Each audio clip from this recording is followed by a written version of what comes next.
Cecilia Vega. I'd like to circle back to immigration, please. You just listed the reasons that people are coming, talking about in-country problems, saying that it happens every year. You blamed the last administration. Sir, I just got back last night from a reporting trip to the border where I met 9-year-old Josel, who walked here from Honduras by himself, along with another little boy. He had that phone number on him, and we were able to call his family. His mother says that she sent her son to this country because she believes that you are not deporting unaccompanied minors like her son. That's why she sent him alone from Honduras. So, sir, you blame the last administration, but is your messaging in saying that these children are and will be allowed to stay in this country and work their way through this process, encouraging families like Josel's to come? Well, look,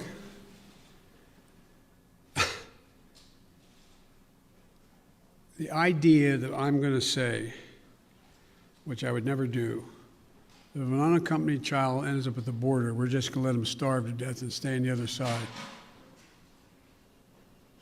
No previous administration did that either, except Trump. I'm not going to do it. I'm not going to do it. That's why I've asked the Vice President of the United States yesterday to be the lead person on dealing with focusing on the fundamental reasons why people leave Honduras, Guatemala, El Salvador in the first place. It's because of earthquakes, floods.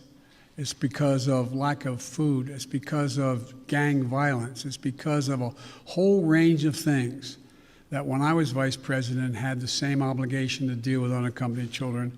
I was able to get it slowed up significantly by working with the heads of state of those communities to do things like in one of the major cities, the reason people were leaving is they couldn't walk the street because their kids were getting beat up or shot or gang violence.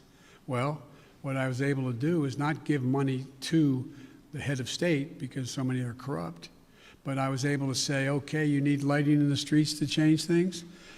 I'll put the lighting in. We got a contractor. We got the type of lighting. We paid directly to the contractor, did not go through the government.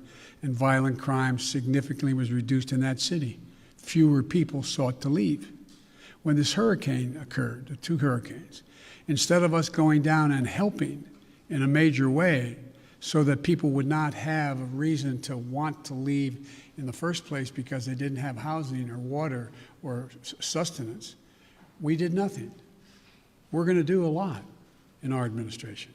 We're going to be spending that $700+ million a year to change the life and circumstances of why people leave in the first place.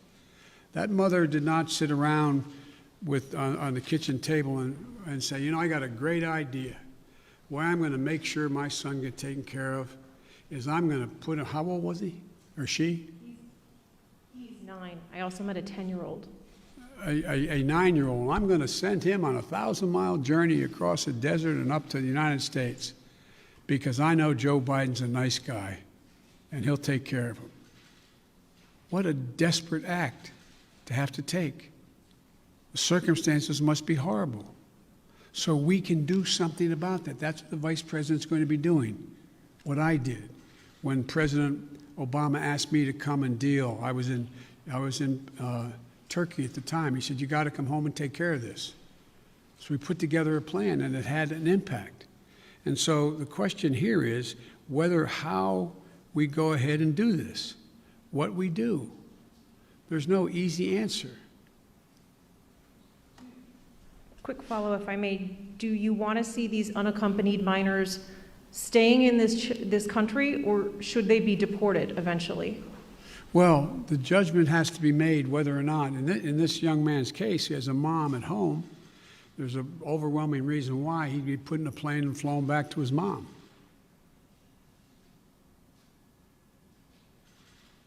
Follow, sir. You mentioned circumstances that must be horrific. The Customs and Border Protection Facility in Donna, Texas, I was there, is at 1,556% capacity right now with mostly unaccompanied minors. There are kids that are sleeping on floors. They are packed into these pods. I've spoken to lawyers who say that some of these children have not seen the sun in days. What's your reaction what is your reaction to these images that have come out from that particular facility? Is what's happening inside acceptable to you? And when is this going to be fixed? That's a serious question, right? Is it acceptable to me? Come on. That's why we're going to be moving 1,000 of those kids out quickly. That's why I got Fort Bliss opened up. That's why I've been working from the moment this started to happen to try to find additional access for children to be able to safely, not just children, but particularly children, to be able to safely be housed while we follow through on the rest of what's happening. That is totally unacceptable.